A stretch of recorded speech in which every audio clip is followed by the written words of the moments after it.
नमस्कार साथियों। बिहार पुलिस मद्य निषेध की परीक्षा जो आगामी 14 जून को प्रस्तावित है, उसके लिए हम लोग सब्जेक्ट वाइज इंपॉर्टेंट फैक्ट को कलेक्ट कर रहे थे।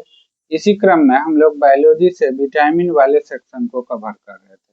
इसमें हम लोग यहाँ पर थे कि अगर हम विटामिन ए की बात करें तो इसका जो केमिकल नेम होता है वो रेटिनॉल होता है। विटामिन ए का केमिकल नेम रेटिनॉल। B1 को थायमीन, B2 को राइबोफ्लाविन, B12 को साइनोकोबालामिन कहते हैं, विटामिन सी को एस्कॉर्बिक एसिड कहते हैं, विटामिन डी को कैल्सीफेरॉल कहते हैं, ई को टेकोफेरॉल कहते हैं और विटामिन के को हाइलोक्विनोन कहते हैं। ध्यान रखिएगा, ए का केमिकल नेम क्या है? रेटिनॉल। B1 को थायमीन, B2 को राइबोफ्लाविन, विटामिन B12 को साइनोकोबालामिन कहते हैं, विटामिन B9 को फॉलिक एसिड भी कहते हैं, विटामिन B6 को पायरिडॉक्सिन भी कहते हैं, विटामिन सी को एस्कॉर्बिक एसिड कहते हैं, विटामिन डी को कैल्सीफेरॉल कहते हैं, विटामिन ई को हम लोग टेकोफेरॉल कहते हैं और विटामिन के को फाइलोक्विनोन कहते हैं। ध्यान रखिएगा, ए रेटिनॉल, B1 को हम लोग क्या कहते हैं? थायमीन कहते हैं, B1 को थायमीन, B2 को क्या कहते हैं? राइबोफ्लाविन। यहाँ से क्वेश्चन बराबर पूछे जाते हैं। विटामिन B2 को राइबोफ्लाविन। B9 को क्या कहते हैं? फॉलिक अम्ल, फॉलिक एसिड। विटामिन B9 को फॉलिक अम्ल कहते हैं। विटामिन B12 को क्या कहते हैं? साइनोकोबालामिन। विटामिन B6 को साइनोकोबालामिन कहते हैं। ठीक है, साइनोकोबालामिन, ध्यान रखिएगा। विटामिन सी को क्या कहते हैं? Ascorbic acid. विटामिन सी का केमिकल नेम हो गया एस्कॉर्बिक अम्ल। विटामिन डी को क्या कहते हैं? कैल्सीफेरॉल कहते हैं।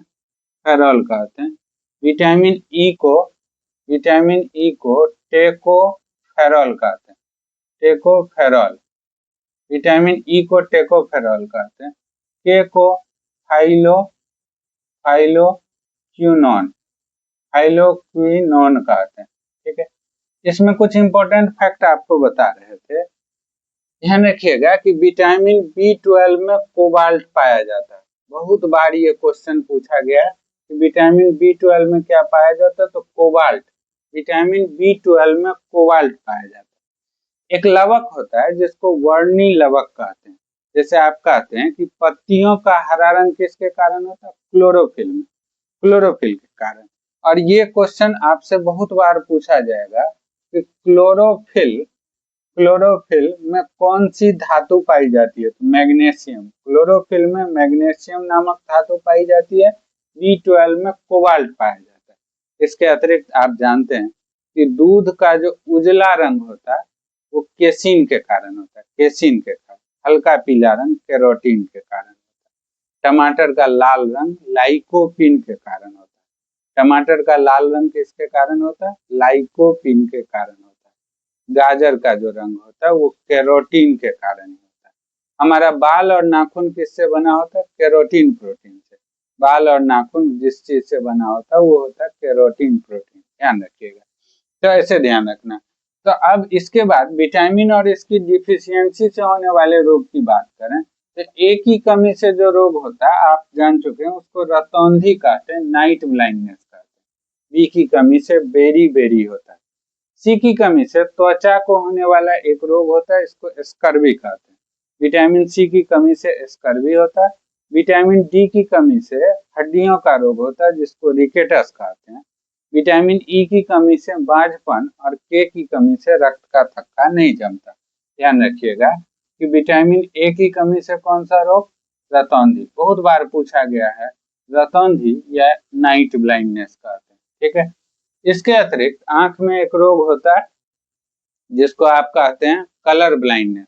आपको बताया गया कि ये 3 रोग जो आनुवांशिक रोग होता है, उसमें एक होता है वर्ण आंध्रता। वर्ण आंध्रता क्या होता है?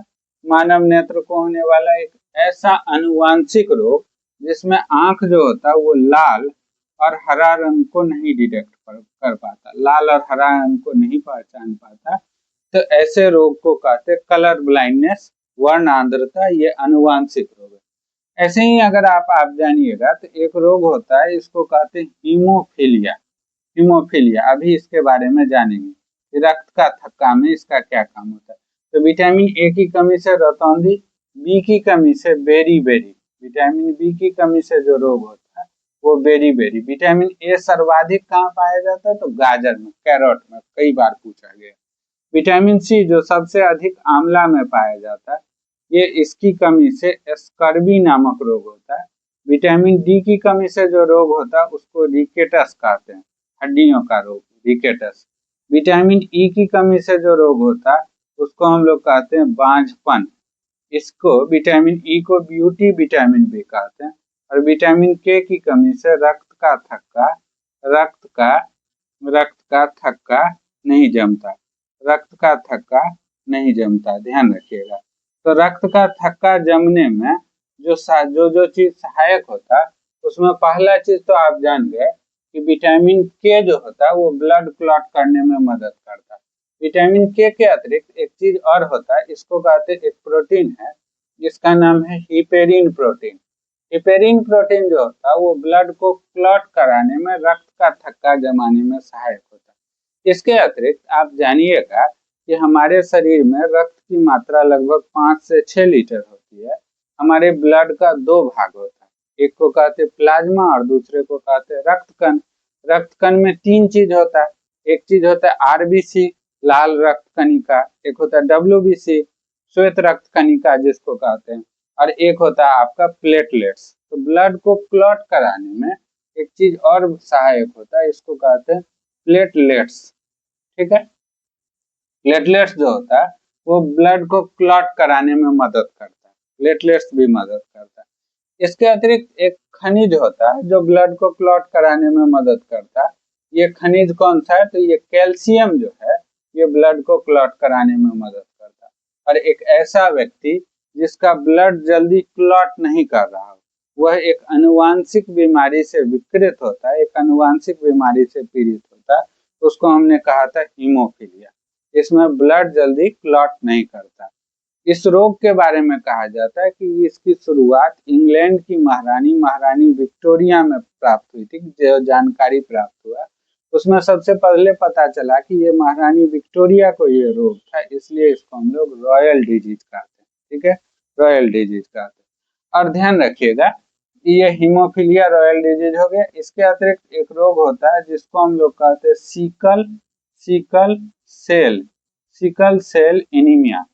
सिकल सेल एनीमिया क्या है, तो इसमें रक्त, ये आरबीसी जो है, आरबीसी की संरचना विकृत होकर हंसुए के आकार की हो जाती है। इस रोग में आरबीसी की संरचना में परिवर्तन आ जाता है और आरबीसी की संरचना विकृत होकर हंसुए के आकार की होती है। तो ये 3 अनुवांशिक रोग। ऐसे एक चीज ध्यान रखिएगा कि आप जो जल पीते हैं, अगर उसमें कुछ खनिजों की अधिकता है तो उसके संक्रमण से संबंधित प्रश्न भी आपसे कई बार पूछे जाते हैं। यदि आप ऐसा जल पी रहे हैं जिसमें आर्सेनिक की अधिकता है, जल में आर्सेनिक की अधिकता, बहुत बार ये क्वेश्चन पूछा गया है कि अगर जल में आर्सेनिक की अधिकता है तो इससे व्हाइट फुट नामक रोग होता है। व्हाइट फुट या ब्लैक फुट नामक रोग होता है। हम जो पानी पी रहे हैं, यदि इसमें आर्सेनिक की अधिकता है तो जो रोग होता है उसको व्हाइट फुट या ब्लैक फुट कहते हैं, ब्लैक फुट नामक रोग होता है। एक चीज होता है कैडमियम की अगर अधिकता है, कैडमियम की अधिकता है तो जो रोग होता है, ये कई बार पूछा है, इसको हम लोग कहते हैं इटाई। कैडमियम की अधिकता के कारण होने वाला रोग है इटाई। कैडमियम की अधिकता के कारण जो होता है रोग वो इटाई होता है। एक चीज होता है पारे Hg जिसको आप मरकरी कहते हैं, इसकी अधिकता से मिनी माता नामक रोग होता है। मिनी माता जापान का ये एक जगह था जिसके नाम पर इस रोग को रख दिया गया। मिनी माता रोग जो होता है वो पारे की अधिकता के कारण होता है।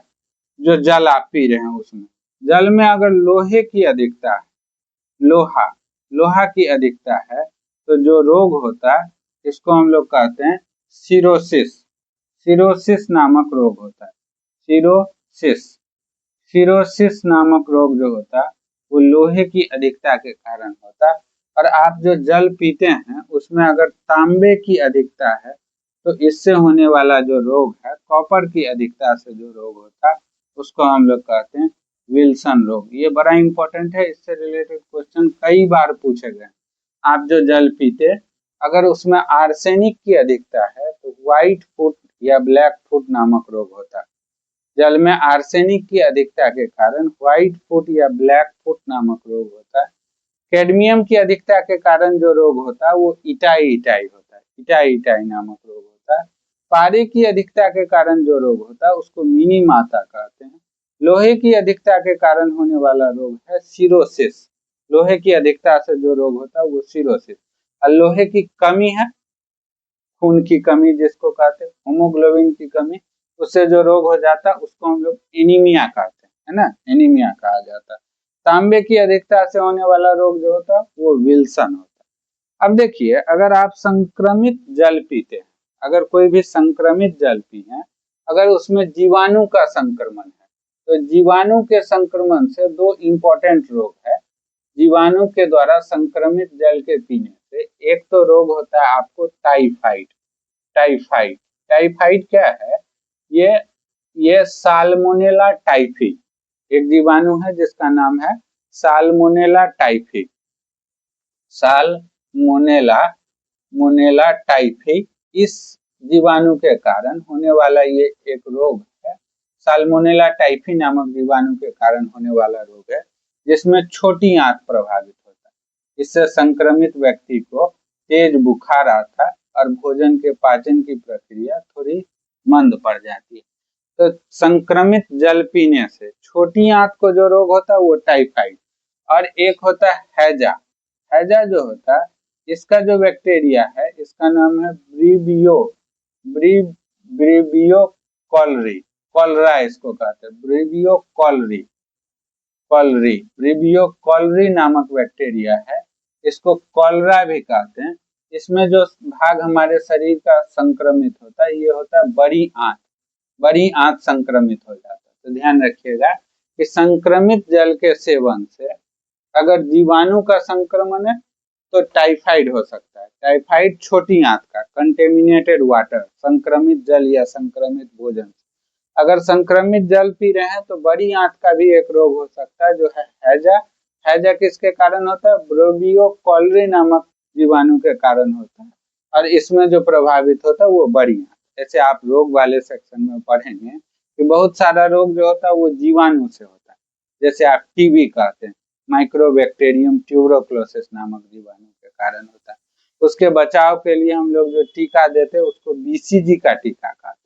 हम लोग जानेंगे उसके बारे में, लेकिन संक्रमित जल के सेवन से इस प्रकार का रोग होता है। तो ऐसे अगर आप इम्पोर्टेंट फैक्ट से रिलेटेड चीजों पर आप ध्यान देना चाहते हैं तो आप इसको कंटिन्यू कर